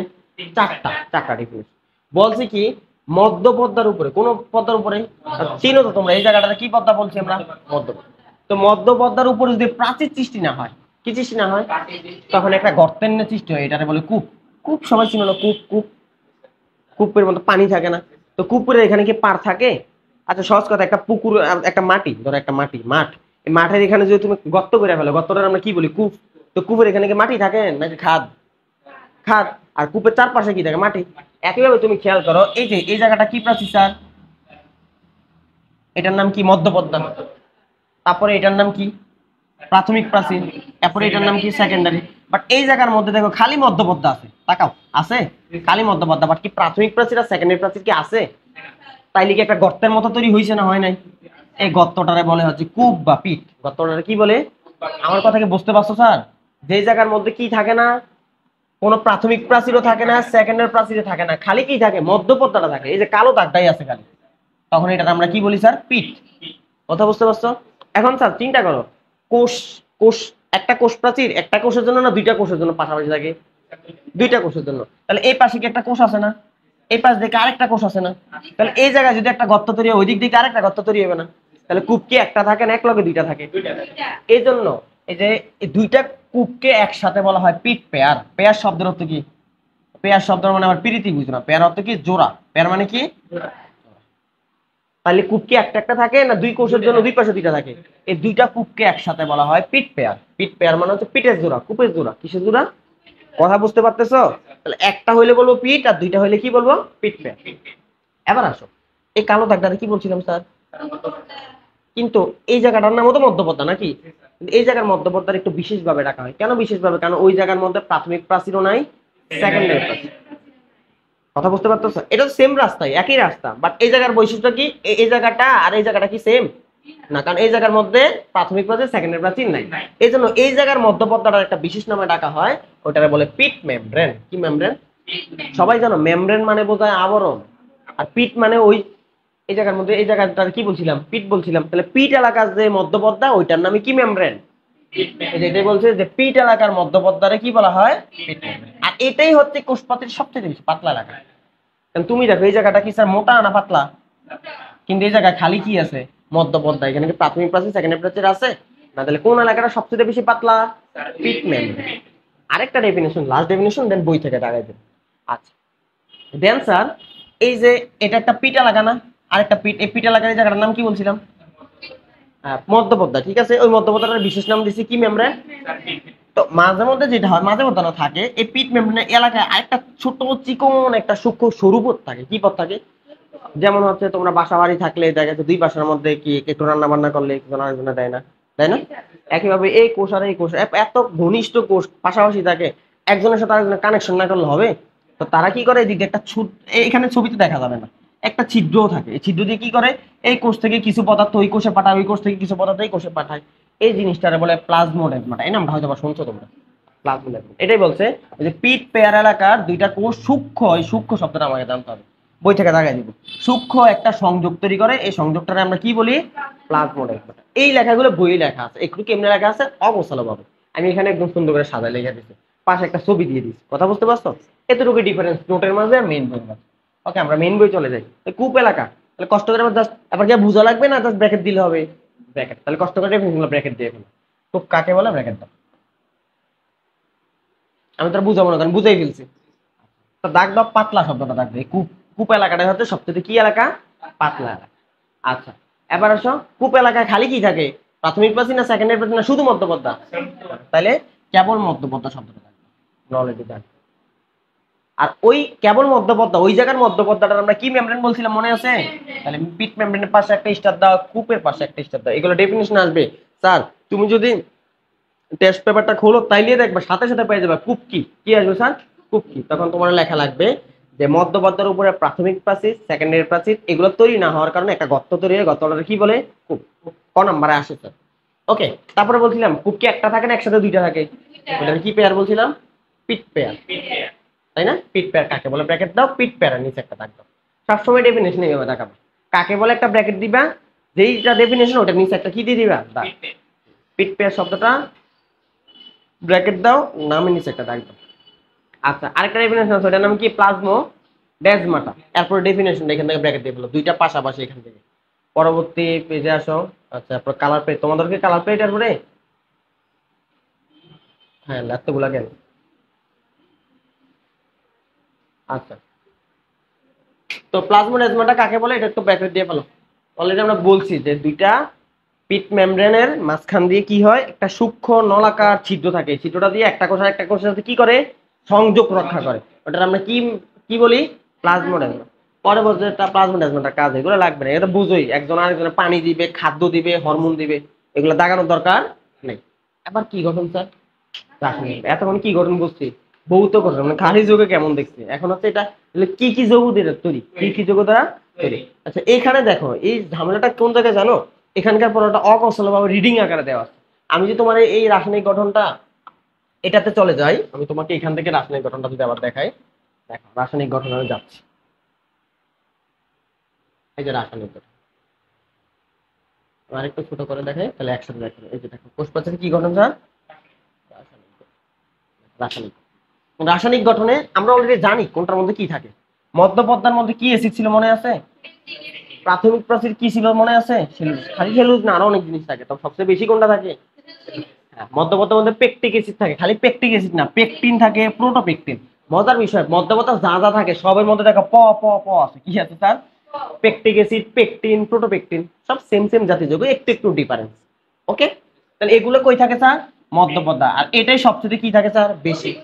আর এই যে পেকটিন জিনিসটা দেখছো না, এটা হচ্ছে একটা লবণ জাতীয় জিনিস। কি জাতীয়, এই পেকটিন গুলোর নাম কি, একটা নাম হচ্ছে ক্যালসিয়াম পেকটেট আর একটা নাম হচ্ছে ম্যাগনেসিয়াম। তোমরা সবাই নাম শুনছো, calcium carbonate, sodium chloride, magnesium chloride, এগুলো লবণ না স্যার। একেবারে ক্যালসিয়াম পেকটেট, ম্যাগনেসিয়াম পেকটেট, এগুলো হচ্ছে লবণ। আর এই পেকটিন জাতীয় যৌগগুলো অদ্রবণীয় হয়। নরমালি আমরা যে লবণ খাই, সোডিয়াম ক্লোরাইড লবণ, এটা কি দ্রবণীয় না অদ্রবণীয়, এই আমাদের লবণ পানিতে দিলে কি ভুলে যায় না, আমাদের লবণ দ্রবণীয়, কিন্তু এই লবণটা কথা বুঝতে পারছো। তাহলে এই যৌগগুলো কোন পর্যায়ে থাকে, এবার আসো কি প্রাচীর, প্রাথমিক প্রাচীর। মনে আছে প্রাথমিক প্রাচীর এগুলো পাইছিলাম, এর মধ্যে সবচেয়ে বেশি কোনটা থাকে, সেলুলোজ। আর এটাতে কি কি বলছিলাম, প্রধান উপাদান। মনে আছে, বই থেকেও আমরা থাকবো, সমস্যা নেই। এখন এই হেমিসেলুলোজ হবে, হেমিসেলুলোজ তো একটা যৌগ। এই যৌগটা আবার কয়েক ধরনের হতে পারে, এর মধ্যে কয়েকটা নাম দিচ্ছে, গ্যালাকটেনও থাকে, অ্যারাবান থাকে, জাইলাম। স্যার একটু কষ্ট করে মনে রাখা লাগবে, এগুলো যৌগের নাম। কিসের নাম স্যার, বিভিন্ন ধরনের যৌগের নাম। তাহলে প্রাথমিক প্রাচীরে কি কি থাকে, সেলুলোজ থাকে, গ্লাইকোপ্রোটিন থাকে, হেমিসেলুলোজ। হেমিসেলুলোজ কি কি থাকে, গ্যালাকটান, অ্যারাবান, জাইলাম। শুধু এটা না, আরেকটা থাকে, ওইটার নাম হচ্ছে জাইলোগ্লুকান। কিন্তু এটাই পরীক্ষায় সবচেয়ে বেশি আসছে, এটা আমি বোল্ড করে রাখছি। কি গ্লুকান, এটা কি হিসেবে কাজ করে জানো, এটা ক্রস লিঙ্ক হিসেবে কাজ করে। কি লিঙ্ক, ক্রস লিঙ্ক জিনিসটা কেমন, ধরো এটা একটা জাইলোগ্লুকান, এটা একটা রাসায়নিক যৌগ, এটা আরেকটা জাইলোগ্লুকান, এটা আরেকটা, এটা আরেকটা, এটা আরেকটা। দেখো তো এই লাঠিগুলো কি কিভাবে আছে, সমান্তরাল আছে না, একটা আরেকটার সাথে ক্রস ক্রস করে রাখে, এরকম ক্রস ক্রস করে থাকে। এই জন্য বলে জাইলোগ্লুকান ক্রস লিঙ্ক হিসেবে কাজ করে। কি লিঙ্ক হিসেবে কাজ করে, এমসিকিউ প্রচুর আসে। আর মাধ্যমিক প্রাচীরে কি কি জমা হয়, লিগনিন জমা হয়, সুবেরিন, দুইটা পাইছিলাম একটু আগে। একটা জিনিস জমা হয়, ওয়াক্স। ওয়াক্স শব্দটা অর্থ কি জানো, মোম। ওয়াক্স শব্দের অর্থ কি স্যার, আমরা বই থেকে দাগাই দিই। রাশিয়ার প্রাচীর তো আমরা জানি আছে না নাই, তাহলে এই জিনিসগুলো এখন আমরা দেখো বই থেকে দাগাবো। এখানে একসাথে গোছানো আকারে দেওয়া আছে, আর বইয়ের মধ্যে রিডিং আকারে। দেখো রাসায়নিক গঠন, মধ্যপদ্মায় কোনটা বেশি ছিল মনে আছে, তাহলে দাগ দাও, মধ্যপদ্মায় দাগ দাও, পেকটিক অ্যাসিড দাগ। আচ্ছা, শুধু কি পেকটিক অ্যাসিড না, লবণ ছিল একটা, লবণটার নাম কি মনে আছে, ক্যালসিয়াম প্যাকটেট আর কি প্যাকটেট, ম্যাগনেসিয়াম প্যাকটেট। আর এগুলো কি জাতীয়, এই যে লবণ। আর এই লবণ গুলারে কি বলছিলাম, পেকটিন। তাহলে দেখ দাও, ক্যালসিয়াম প্যাকটেট, ম্যাগনেসিয়াম প্যাকটেট, পেকটিন বলা হয়। তাহলে এই লবণ দুইটারে কি বলা হয়, পেকটিন। আর এগুলো কি দ্রবণীয় না অদ্রবণীয়, অদ্রবণীয় শব্দটা রাখবে তাইলে হবে। ওকে, এবার আসো, শুধু এগুলাই থাকে না, আরেকটা জিনিস লাগে কি, পেকটিন। আমরা বলছিলাম এই তিনটা জিনিস আমি লিখে রাখছিলাম না, তো এটা অল্প থাকে, এভাবে আসবে না, কোনটা অল্প থাকে কোনটা বেশি থাকে, হ্যাঁ ওইটা আসবে। বেশি থাকে কোনটা, পেকটিক অ্যাসিড। কোনটা অল্প থাকে, এটা আসবে না। কথা বুঝতে পারছো। ওকে, এবার মধ্যপদ্মা গেল, এবার কোন প্রাচীর, প্রাথমিক প্রাচীরে কি কি পাওয়া যায়, লেখা আছে সেলুলোজ, হেমিসেলুলোজ, গ্লাইকোপ্রোটিন। ওকে, হেমিসেলুলোজ কি কি থাকে, ওই যে নামগুলো দেওয়া আছে, দেখো জাইলাম, অ্যারাবান, গ্যালাকটান দিছো। আচ্ছা, এখন আরেকটা জিনিস থাকে, আরেকটা হেমিসেলুলোজ দাগ দাও, জাইলোগ্লুকান। এটাও এক ধরনের কি সেলুলোজ, এবং এটা কি হিসেবে কাজ করে, ক্রস লিঙ্ক। স্যার এটা আমাদের প্রচুর আসে, স্টার দাও এটার পাশে, ক্রস লিঙ্ক। তাইলে কোষ প্রাচীর গঠনে ক্রস লিঙ্ক হিসেবে কাজ করে কে, সেলুলোজ না হেমিসেলুলোজ, হেমিসেলুলোজের মধ্যে কোন যৌগটা? জাইলোগ্লুকান। কোনটা স্যার? জাইলো। ওকে, গেল এগুলো সব। তাহলে সেকেন্ডের প্রাচীর গেল। আচ্ছা, এবার আসো সুবিরিন, ওয়াক্স আর লিগনিন, এগুলো কোন প্রাচীরে থাকে? সেকেন্ডের প্রাচীরে। এর আগে এগুলো কোন প্রাচীরে ছিল? প্রাথমিক। আর তাহলে সেকেন্ডের প্রাচীরে কি কি? লিগনিন, সুবিরিন আর কি স্যার? ওয়াক্স। গেল এগুলো শেষ। এই গঠন চলে গেছে কিন্তু। ওকে, এখন আমরা তাহলে কি কি পাইলাম? মধ্যপদ্মায় থাকে এক এক জিনিস, প্রাথমিক প্রাচীরে থাকে আরেক জিনিস, সেকেন্ডারি প্রাচীরে থাকে আরেক জিনিস। দেখো আমি মুখস্থ বলতেছি। মধ্যপদ্মায় কি থাকে? পেকটিন, প্রোটোপেকটিন আর দুইটা লবণ, ওইগুলোর নাম ছিল পেকটিন, তাই না? পেকটিক অ্যাসিডও থাকে। ওকে, এবার আমাদের তারপরে কি প্রাচীর? প্রাথমিক প্রাচীর। Cellulose, hemicellulose, glycoprotein. হেমিসেলুলোজ কি কি আছে? Xylan, glucan, অ্যারাবান। আরেকটা আছে কি? জাইলো গ্লুকান। ওইটা কি লিঙ্ক হিসেবে কাজ করে? Cross link. এবার হচ্ছে সেকেন্ডের প্রাচীর তিনটা জিনিস থাকে, লিগনিন, সুবিরিন আর কি? ওয়াক্স। লিগনিন, সুবিরিন, শেষ। এখন এটা কার জন্য বুঝছি স্যার? উদ্ভিদের জন্য। বাট সবার ক্ষেত্রে কিন্তু এই নিয়ম মানে কিছু কিছু, যেমন ব্যাকটেরিয়া, ব্যাকটেরিয়া কিন্তু সেলুলোজ দিয়ে তৈরি হয় না, জানো? ব্যাকটেরিয়াটা সেলুলোজ দিয়ে তৈরি হয়। ব্যাকটেরিয়া তৈরি হয় কাইটিন দিয়ে। কাইটিন নামটা শুনছো? কাইটিন, কিউটিকল, এরকম নাম শুনছো? তো ব্যাকটেরিয়াটা সেলুলোজ দিয়ে তৈরি হয়। তাহলে এটা হচ্ছে ব্যতিক্রম। এগুলো কি স্যার? ব্যতিক্রম। তাহলে আসো, এই যে সরি ভুল বলছি, ব্যাকটেরিয়া না, ছত্রাক বলতে যায় ব্যাকটেরিয়া বলা হচ্ছে। ছত্রাকের কোষ প্রাচীর কাইটিন দিয়ে, এটা পাশে স্টার, এটা এমসি কিন্তু প্রচুর আসছে। এবং দেখো মেডিকেল ভর্তি পরীক্ষা আসছে, দেখছো কয়বার আসছে তুমি চিন্তা করো। মেডিকেল ভর্তি পরীক্ষা 20-21-এ আসছে, 11-12-তে আসছে, ডেন্টাল 19-20-এ আসছে। তিনবার আসছে একটা প্রশ্ন, যে ছত্রাকের কোষ প্রাচীর কি দিয়ে তৈরি স্যার? কাইটিন। এবার ব্যাকটেরিয়াটা কি দিয়ে তৈরি? ব্যাকটেরিয়াটা দেখ দাও, ওটা হচ্ছে লিপিড প্রোটিন দিয়ে তৈরি। লিপিডও থাকে, প্রোটিনও থাকে। বাট আমরা যে একটু উদ্ভিদেরটা পড়ছি, ওটা কি লিপিড প্রোটিন ছিল? না, ওটা গ্লাইকোপ্রোটিন ছিল। কি প্রোটিন? আর ওটা লিপিড প্রোটিন। গ্লাইকোপ্রোটিন মানে কি? শর্করা প্লাস প্রোটিন। আর লিপিড প্রোটিন মানে কি? Lipid plus protein. কথা বুঝতে পারছো? আচ্ছা, দেন আসো শৈবাল। শৈবালের ক্ষেত্রে আবার চেঞ্জ। শৈবাল তো চিনো, শ্যাওলা চিনো না? তো শৈবালের ক্ষেত্রে কি একটা অ্যাসিড দিয়ে তৈরি হয়? ওই যে ডায়াটম শৈবাল শব্দ রাখতাম। ডায়াটম শৈবালে একটা অ্যাসিড দিয়ে তৈরি হয়, সিলিসিক অ্যাসিড। ওটা পাশে সিলিসিক অ্যাসিড। কি অ্যাসিড স্যার? তোমরা সিলিকন যৌগের নাম শুনছো কিনা? সিলিকন যৌগ, সিলিকন দিয়ে তৈরি হয়েছে, এই জন্য নাম সিলিসিক। এরপরে বলতে শৈবালের কোষপ্রাচীর, ওটা লাগবে না, ওটা পরীক্ষা আসবে না। আচ্ছা, এগুলো সব গেল। আর কিছু আছে? হ্যাঁ, একটা শব্দ তোমাদের কি এটা আছে? দেখো তো আর কি শব্দটা কি আছে তোমাদের বই আছে কিনা, দেখো তো। আছে? আচ্ছা, দাগ দাও আর কি আছে। হ্যাঁ, দাগ দাও আর কি এদের ক্ষেত্রে? গ্লাইকোর প্রোটিন আর পলিস্যাকারাইড। ওই দাগানোর দরকার নেই, শুধু আর কি শব্দ দাগ দাও। এখন আসো আর কি কাদের করে, আমি এটা একটু ব্যাখ্যা করি। আর কি এদের ক্ষেত্রে কি দিয়ে তৈরি? এতগুলা লাগবে না তোমার, কথা বুঝতে পারতেছো? আর্কিয়া একটা নাম আছে, ব্যাকটেরিয়া নাম যেমন শুনছো তোমরা, কখন আর কি ব্যাকটেরিয়া নাম শুনছো? কখন আর কি ব্যাকটেরিয়া? আচ্ছা, আমি একটা পেজ করে তোমাকে জাস্ট দেখাই আনি যে আর্কিয়া এটা এক ধরনের ব্যাকটেরিয়া। আর কি একটা কি? ব্যাকটেরিয়া। আমাদের ব্যাকটেরিয়ার একটা অধ্যায় আছে, চতুর্থ অধ্যায়। ওই অধ্যায়ের নাম হচ্ছে অণুজীব। নাম কি স্যার? ওখানে একটা পেজ খুলতে বলি, তোমরা খোলো। হচ্ছে ওই অধ্যায়ে টোটাল হচ্ছে তিনটা জিনিস আলোচনা করা আছে। 165 নাম্বার পেজ খোলো, 163 খোলো, তাইলে হবে। দেখো এই যে ব্যাকটেরিয়া, এই অধ্যায়ে তিনটা জিনিস আলোচনা করতে হয়। একটা হচ্ছে ভাইরাস, একটা হচ্ছে ব্যাকটেরিয়া, আর একটা জিনিস আলোচনা করতে হয়, এটা হচ্ছে আমাদের ওই যে ম্যালেরিয়ার নাম শুনছো না? ম্যালেরিয়া রোগ, ম্যালেরিয়া জীবাণু। তাহলে এই 2 নাম্বার টপিকটার নাম হচ্ছে ব্যাকটেরিয়া। এই ব্যাকটেরিয়ার এখানে শ্রেণীবিন্যাসে এসে সবাই কষ্ট করে দেখো স্যার, একটা বক্স দেওয়া আছে, দেখো 64 নাম্বার পেজ। এই বক্সটা খোলো, খুলছো? এই বক্সের মধ্যে দেখো অধিরাজ্য, রাজ্য। দেখো অধিরাজ্য 1-এর মধ্যে লেখা আছে আর কি, পাইছো কিনা দেখো খুইলা। আয় আল্লাহ, খুঁজে পাইতেছে না। এই যে এখানে দেখো, এই মারামারি করে না। এই যে লেখা আছে, কই কই, এই যে দেখো অধিরাজ্য 1 কি লেখা আছে স্যার? আর্কিয়া। এবং এটার নামের রাজ্য লেখা আছে, দেখো আর কি ব্যাকটেরিয়া। পাইছো কিনা স্যার? কারণ আর্কিয়া বলতে মূলত কারে বোঝায়? আর কি ব্যাকটেরিয়া। 2 নাম্বারটার নাম কি দেওয়া আছে? ব্যাকটেরিয়া। ওইটার পাশে লেখা আছে ইউ ব্যাকটেরিয়া। যাই হোক, বিস্তারিত পরে জানবো। তারপর এতটুকু বুঝতে পারছি কিনা, আর কি হচ্ছে এক ধরনের ব্যাকটেরিয়া। আর কি এক ধরনের কি স্যার? ব্যাকটেরিয়া। আর কিছু জানার দরকার নেই। তোমার কি পরীক্ষা আসবে আর কি আকারে কয়? জীবনও আসবে না। তাহলে কিন্তু তাইলে বলে স্যার এত কথা তাহলে কেন কইলেন এটা নিয়ে? আমার কথা হচ্ছে স্যার, একটা জিনিস আসছে মানে তোমাকে জানতে হবে। আমার পড়ানোর সিস্টেম এটা। আসছে মানে তোমাকে আমি জানাবো এটা, বাট বলে দিব এটা আসলে আমার মুখস্থ করার কোনো দরকার নেই। অন্তত এটা বুঝতে পারবা যে হ্যাঁ স্যার কি মানে বুঝি এটা একটা কি ব্যাকটেরিয়া, আর কিছু জানার দরকার নেই। ওকে, এবার আসো, গেল এগুলা। তাহলে এত এত জিনিস যে দিয়ে তৈরি কোষ প্রাচীর, এর মধ্যে কোনটা কত পার্সেন্ট স্যার? সেলুলোজ দাগ দাও 40%, হেমিসেলুলোজ দাগ দাও 20%, পেকটিন দাগ দাও 30%। সব দিন আমরা শুনছো না? গ্লাইকোপ্রোটিন দাগ দাও 10%। দেখে সিরিয়াল আছে কিন্তু, একটা সুন্দর একটা সিরিয়াল। সিরিয়ালটা কি স্যার? আমি আবার ওখানে চলে যাই। দেখো একটা হচ্ছে, এটা আমরা মনে রাখবো একটা ছন্দ দিয়ে। কি দিয়ে মনে রাখবো? আচ্ছা, তোমাদের বায়োলজিতে এই প্রথম ছন্দ দিয়ে স্যার কখনো দেওয়া হয় না। ধীরে ধীরে দেখো ছন্দের রাজ্যে ঢুকে যাবে। অনেক আছে। আচ্ছা, তো গৃহপাশ কি পাশ? তোমরা অটো পাস নাম শুনছো না? কততম ব্যাচ ছিল অটো পাস? 2020। আমি নিজেই তো অটো পাস, কাল আমি অটো পাস। তো এই গৃহপাশ, তো অটো পাস মানে তো ঘরে বইয়া পাস, তাই না? আর ঘরের আমরা কি বলি? গৃহ। তাহলে অটো পাস মানে যে কথা, গৃহপাশ একই কথা। তো যারা অটো পাস 2020 সালে হচ্ছে গৃহপাশ, এই গৃহপাশ দিয়ে হচ্ছে আমাদের কোষ প্রাচীরে কোনটা কত পার্সেন্ট থাকে এটা আমরা মনে রাখতে পারি। এই যে ঘ মানে হচ্ছে কি প্রোটিন, এটা কত পার্সেন্ট থাকে? 10%। হ মানে হেমিসেলুলোজ, এটা কয় পার্সেন্ট? 20%। প মানে পেকটিন, এটা কত পার্সেন্ট? 30%। আর স মানে কষ্ট করে, এই স মানে তালব্য স না, মনে রাখো এটা দন্তস্ব, তাই না? কষ্ট করে দন্তস্ব। কষ্ট এইটুকু কষ্ট তো করতে হবে, তাই তো? ও 5 শব্দ তো আবার এটা দিয়েও লেখা যায়, তাই না স্যার? তাহলে হ্যাঁ, ওইটা দিয়েও লেখা যায়, ওইটা দিয়ে হলে আরো সুন্দর হয়েছে সেলুলোজ। তাহলে এবার কি আর জীবনে ভুল হবে? 10, 20, 30, 40 এমনি মনে না রাখলে দেখো পরীক্ষার হলে তুমি কনফিউশন করে যাবে, কোনটা জানি 10 ছিল, কোনটা জানি 30। ছন্দ তো এমনি বানাইলাম, নাহলে কি হুদে বানাইতাম? বুঝতে পারছো স্যার? গেল এটা। আচ্ছা, এটা গেল। এবার আসো, ওই যে স্যার একটু আগে যা পড়ছিল এটারও দেখো সুন্দর করে স্যার বক্স করে লিখে রাখছি। প্রাণী কার স্যার?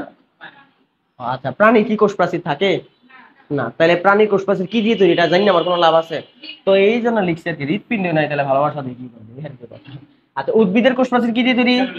ব্যাকটেরিয়াটা কি প্রোটিন বলছিলাম? আর কি ব্যাকটেরিয়া? কি আমি লাল দাগ দিছি স্যার? না, তার মানে এটা পরীক্ষা আসে কিন্তু লেখা আছে। এবার আসো, এক কোষী ডায়াটম শৈবাল। ডায়াটমের নাম শুনছো তোমরা? একটু আগে এটা কথা কই না এটা নিয়ে, ডায়াটম এটা একটা শৈবালের নাম। কিসের নাম স্যার? শৈবালের নাম। তো এই শৈবালের কি দিয়ে তৈরি কোষ প্রাচীর? সিলিক অ্যাসিড দাগাই দিছিলাম না একটু আগে। আর ছত্রাকেরটা কি দিয়ে স্যার? কাইটিন। এগুলো সব দাগাই দিছি তোমার, গেল।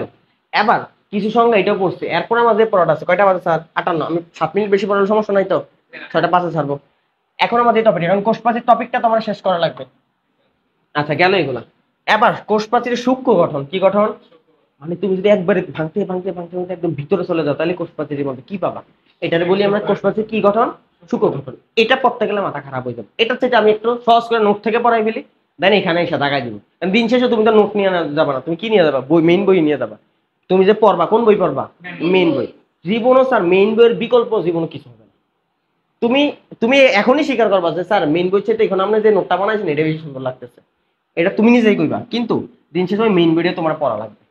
আর এটারে বলবা যে সহায়ক বই বা সহায়ক নোট, ওইটা বলতে পারো, কিন্তু মেইন বই পড়তেই হবে তোমার। গাইড বই টাইড বই দিয়ে জীবনে তোমার কাজ হবে না, মেইন বই পড়তে হবে। কোষ প্রাচীর সূক্ষ্ম গঠন তোমার বইয়ের মধ্যে রিডিং আকারে লেখা আছে, আর এখানে একটা সুন্দর সিরিয়াল দেওয়া আছে। দেখো, কোষ প্রাচীরের প্রধান উপাদান কি বলছিলাম? সেলুলোজ। কি লুজ বলছি? সেলুলোজ বলছি না? এখন স্যার আমরা যদি একটু আমরা এইখানে চলে আসি, আমরা বলছিলাম আমাদের প্রধান খাদ্য উপাদান কি কি? শর্করা, আমিষ, স্নেহ। ও আমরা প্রথম দিকে ক্লাস করার সময় লিপিড, তাই না, বা চর্বি, একই কথা। তো শর্করা জাতীয় যৌগগুলো কি দিয়ে তৈরি হয় জানো? বলো তো? গ্লুকোজ। আমিষগুলো কি দিয়ে তৈরি হয় বলো তো? Amino acid. এটা সব জানে পোলাপানি গুলা। আর লিপিড এগুলো তৈরি হয় দুইটা জিনিস দিয়ে। একটা হচ্ছে গ্লিসারল প্লাস ফ্যাটি অ্যাসিড, নাম শুনছো? এই দুইটা জিনিস দিয়ে হচ্ছে কি তৈরি হয়? লিপিড। তার মানে শর্করা জাতীয় যৌগগুলো কি দিয়ে তৈরি হয়? এখন এই শর্করা জাতীয় যৌগকে 4 ভাগে ভাগ করা যায়। কয় ভাগে? এটা বোটানির 3য় অধ্যায়ে আছে। কি কি আমি বলি একটু। একটারে বলি আমরা মনোস্যাকারাইড। কি স্যাকারাইড? এগুলা তোমাদের এসএসসির বইও ছিল, আমার যতটুকু মাথায় আছে। একটারে আমরা বলি ডাইস্যাকারাইড। কি স্যাকারাইড? তারপরে একটারে আমরা বলি অলিগোস্যাকারাইড। কি স্যাকারাইড? আচ্ছা, এটা সংক্ষেপে লিখলাম। আরেকটারে আমরা বলি পলিস্যাকারাইড। কি স্যাকারাইড? আচ্ছা, এখন আসলে কোনটা মানে কি বোঝায়? স্যার মনো মানে শব্দ অর্থ হচ্ছে এক, মনো মানে কত? তার মানে যে শর্করারে ভাঙলে তুমি আর কিচ্ছুই পাবা না, ওইটাই পাবা, ওইটার আমরা বলি মনোস্যাকারাইড। এই যে গ্লুকোজ আছে না স্যার, গ্লুকোজ একটা মনোস্যাকারাইড। গ্লুকোজটা হাতুড়ি দিয়ে হাজার ভাঙবে, এই গ্লুকোজই থাকবে। কথা বুঝতে হয়েছে? যেমন এবার ছাত্র আন্দোলন হলো, এদের দাবি এক দফা দাবি, মানে হাসিনার পতন হইতে হইব, তাই না? এরকম গ্লুকোজের যত তুমি মারামারি করো না কেন, এই গ্লুকোজ আমি বাবা আমি গ্লুকোজ আছে, আমি আর ভাঙ্গিয়া কিছু করবো না, আমি গ্লুকোজ। এগুলোর আমরা কি স্যাকারাইড বলি? মনোস্যাকারাইড। এবার ডাই, ডাই শব্দের তো কত? তাহলে এটা ভাঙলে কয়টা শর্করা পাওয়া যাবে? ডাইস্যাকারাইডের উদাহরণ কি জানো? সবাই নাম শুনছো? চিনি। চিনি আরেক নাম সুক্রোজ, নাম শুনছো? এই সুক্রোজ দুইটা যৌগ দিয়ে তৈরি।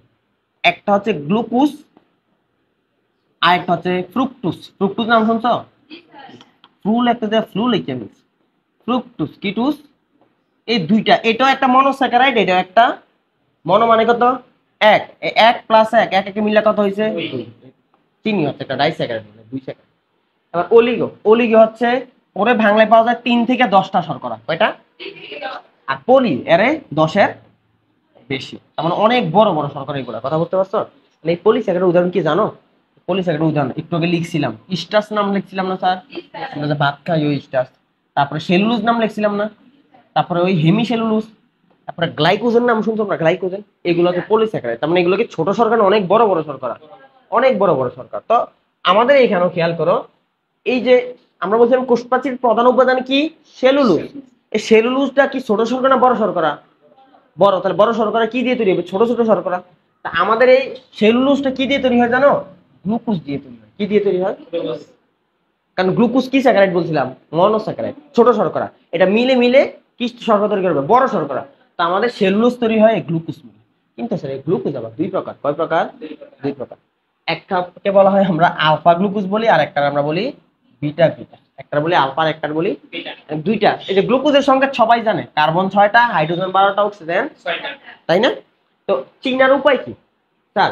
দুইটার সংকেত সেম, এটার মধ্যে কার্বন 6টা, হাইড্রোজেন 12টা, অক্সিজেন 6টা, ওইটার মধ্যে কার্বন 6টা, হাইড্রোজেন 12টা, অক্সিজেন 6টা। বাট দুইটার গঠনে একটু ভিন্নতা আছে। ভিন্নতাটা আমি দেখাই। দেখো এটার ক্ষেত্রে ওএইচটা কই আছে? নিচে। আর এটার ক্ষেত্রে ওএইচটা কই আছে? একটু ডিফারেন্স, আর কিছু। বিটার ক্ষেত্রে ওএইচটা উপরে থাকে, আলফার ক্ষেত্রে ওএইচটা কই থাকে? বাকি সব দেখো সেম সেম। কথা বুঝতে পারতেছো? জাস্ট এটা বুঝো, তুমি মনে রাখবে এটাই, সেলুলোজ তৈরি হয় বিটা গ্লুকোজ দিয়ে। কি গ্লুকোজ? বিটা কারে কয় এখন তোমার এটা জানার দরকার। কিন্তু আমার কথা হচ্ছে না জানি না তো স্যার মন আনসান করে যে এটা কি আমি জানি না, বুঝে মুখস্থ করে আমি কেমন। কথা বুঝতে পারছো? এটা কিন্তু স্যার আমি তোমার এমন কিছু পড়াবো না যেটা তোমার বইয়ে নাই। এটা তোমার 3য় অধ্যায় আছে। কোন অধ্যায় আছে? বিশ্বাস তো হবে না, বিশ্বাস তো তোমরা করো না। এই যে হলো 109 নাম্বার পেজ, দেখো লেখা আছে যে alpha D glucose, beta D glucose. পাইছো? এই গ্লুকোজ দিয়ে হচ্ছে বিটাটা দিয়ে আমার কোনটা তৈরি হয় স্যার? এই যে দেখো বিটার ওএইচটা কই আছে? দেখো ওই যে গোল করে ডট ডট দিয়ে লেখা আছে। বিটার ওএইচটা কই আছে স্যার? উপরে। আর আলফার ওএইচটা কই আছে? কথা বুঝতে পারছো? তাহলে সেলুলোজ কোন গ্লুকোজ দিয়ে তৈরি হয়? Beta glucose. কয়টা সেলুলোজ মিলে, সরি উল্টা বলছি, গ্লুকোজ তৈরি হয় সেলুলোজ দিয়ে। আবার উল্টা বলছি, সেলুলোজ তৈরি হয় গ্লুকোজ দিয়ে। কয়টা গ্লুকোজ মিলে সেলুলোজ তৈরি করে? 300 থেকে 3000টা। কয়টা মিলে? 3টা। কি তৈরি করছে? সেলুলোজ। এই সেলুলোজ আবার একত্রিত হয়ে আরেকটা জিনিস তৈরি করে, এটা আমরা বলি সেলুলোজ চেইন। কি? কয়টা মিলে তৈরি করে? 1000 থেকে 3000। সেলুলোজ চেইন এটা থাকে না, এটা মিলে আবার বড় কিছু তৈরি করে। কি তৈরি করে? Crystalline mycin. তাহলে এগুলো যোগের নাম, কিছুই না, এগুলো কিসের নাম? এখন এটা কয়টা মিলে তৈরি করে? 100টা। তাহলে 100টা সেলুলোজ চেইন মিলে কি তৈরি করে? মানে ক্রিস্টালাইন মাইসিন আবার বড় হবে, এজন্য ও 20টা মিলে কি তৈরি করে? মাইক্রোফাইবিল। এই মাইক্রোফাইবিল আবার 250টা মিলে তৈরি করে ম্যাক্রোফাইবিল। এখন এটা বইয়ে দেওয়া নাই, বাইসা গেছে। আর কিসের বাঁচা আছে? সবগুলো দিছি, এটা দিলে কি হইতো, তাই না? এতগুলো মুখস্থ করতে পারছে। মানে ম্যাক্রোফাইবিল মিলে তৈরি করে একটা তন্তু, সুতা। আর এই সুতা দিয়ে কোষপ্রাচীর তৈরি। মাইক্রো শব্দের অর্থ কি? ছোট না বড় বলো তো? মাইক্রো ছোট, আর ম্যাক্রো শব্দের অর্থ? তাহলে ছোটটা মিলে কি তৈরি করবে? বড়। তাহলে সিরিয়ালটা এমনি মনে রাখবে, গ্লুকোজ, সেলুলোজ, তারপরে হচ্ছে সেলুলোজ চেইন, ক্রিস্টালাইন মাইসেলি, মাইক্রোফাইবিল, ম্যাক্রোফাইবিল, তন্তু। আর এই তন্তুগুলোই পরে মিলে কি তৈরি করবে স্যার? এবং এই নাম্বারগুলো তোমার মনে রাখা লাগবে স্যার, প্রচুর আসে এমসিকিউতে, কোনটা কতটা মিলে কোনটা তৈরি করে। কথা বুঝতে পারছো? এটাই তোমার মেইন বই থেকে দাগাই আমি তোমাকে ছুটি দিয়ে দিচ্ছি, ঠিক আছে স্যার? আচ্ছা দেখো এইগুলোই লেখা আছে, সূক্ষ্ম গঠন। এবার কি আমি ব্যাখ্যা করবো না, খালি দাগাবো? 2 মিনিটের মধ্যে দাগায় শেষ করে দিচ্ছি। আচ্ছা, প্রধান উপাদান কোনটা? সেলুলোজ, এটা জানি। এবং স্যার দেখো এটাই ডেন্টালে আসছে। ডেন্টাল তোমার ভর্তি পরীক্ষা দুইটা হয়, মেডিকেলের জন্য একটা, ডেন্টালের জন্য আরেকটা। যারা দাঁতের ডাক্তার তাদের জন্য আলাদা একটা পরীক্ষা। আর আমরা যারা এমবিবিএস তাদের জন্য হচ্ছে আলাদা একটা পরীক্ষা। ওইটাও আছে, ওইটাও এমবিবিএস।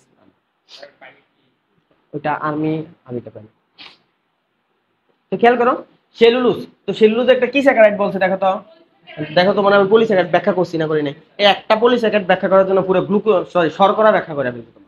কারণ আমি তোমার ইচ্ছা করলে আমি পলিস্যাকারাইড বলতাম এটা একটা শর্করা, এটা করে চলে যেতে পারতাম না। ব্যাখ্যা করছি কেন? তোমার বোঝার সুবিধার্থে। এখন এটা কয় কার্বন বিশিষ্ট যৌগ? কিন্তু আমরা সবাই জানি গ্লুকোজ একটা 6 কার্বন বিশিষ্ট যৌগ। কার্বন 6টা, হাইড্রোজেন 12টা, অক্সিজেন কয়টা? 6টা। এবং কোন গ্লুকোজ দিয়ে তৈরি? আলফা না বিটা? বিটার পাশে স্টার দেওয়া, বিটা গ্লুকোজ দিয়ে তৈরি। তাহলে সেলুলোজ কোন গ্লুকোজ দিয়ে তৈরি? আলফা না বিটা? বিটা। ওকে, কয়টা সেলুলোজ মিলে তৈরি হয়? দাগ দাও, 1000 থেকে 3000। ওইটার পাশে একটা স্টার দাও। 1000 থেকে 3000 সেলুলোজ মিলে কি তৈরি করে স্যার? মনে আছে কি চেইন? ঠিক আছে, ওকে। পরে কয়টা সেলুলোজ চেইন আবার মিলিত হয়? 100টা। 100 পাশে একটা স্টার দাও। 100 চেন মিলে কি তৈরি করছিল মনে আছে? ক্রিস্টালাইন কি ছিল? মাইসিল। ব্যাখ্যা হয়ে গেছে অলরেডি। আর এটারে বলা হয় কোষ প্রাচীরের ক্ষুদ্রতম একক। পরীক্ষায় প্রচুর আসে এটা। কোষ প্রাচীরের ক্ষুদ্রতম একক কোনটা? কেন আসে জানো? ওই যে প্যাচ লেগে যায়। কোষ প্রাচীরের প্রধান উপাদান কোনটা? সেলুলোজ। কিন্তু ক্ষুদ্রতম একক কোনটা? ক্রিস্টালাইন মাইসিল। মাইসেলকে বলা হয় কোষ প্রাচীরের ক্ষুদ্রতম গাঠনিক। কিন্তু আমার মাথায় কাছে না ক্ষুদ্রতম কারে কইছা, যেটারা আর ভাঙা যায় না ওইটারা তো ক্ষুদ্রতম। তো ক্ষুদ্রতম একক তো ওই হিসাবে কি হওয়ার কথা বলো তো? গ্লুকোজ। গ্লুকোজ হওয়ার কথা না? কারণ আমরা আমরা যদি আবার আগেরটায় যাই, দেখো একদম এটা তো সবচেয়ে বড়। ভাঙতে ভাঙতে ভাঙতে ভাঙতে কি পেয়েছিলাম? তো ক্ষুদ্রতম গ্লুকোজ হওয়ার কথা না? কিন্তু আসলে স্যার আমাদের হাত বাঁধা, বইয়ে যা দেয় আমাদেরকে তাই মুখস্থ করে। এরকম বইয়ের মধ্যে প্রত্যেক অধ্যায়ে 2-3টা করে ভুল পাবা, আমি ধরাই দিব যে এটা ভুল। তো তাও আমাদেরকে ওইটাই। যেমন বিবর্তনের জনক, বিবর্তন নাম শুনলে কার কথা মনে হয়? মনে হতো ডারউইন নাম শুনতে কখনো নাম মনে হয় না? ডারউইন ডারউইন বিবর্তনের জনক ডারউইন, তাই না? কিন্তু না, জুলজি বইয়ে দেওয়া আছে এম্পেডোক্লিস। আমি এইটাই আমরা মনে রাখালাম। যাই হোক, মাথা খারাপ হয়ে যাবে একটা কিছু জানতে গেলে, এগুলো পরে যখন আসবে তখন। এই গেল।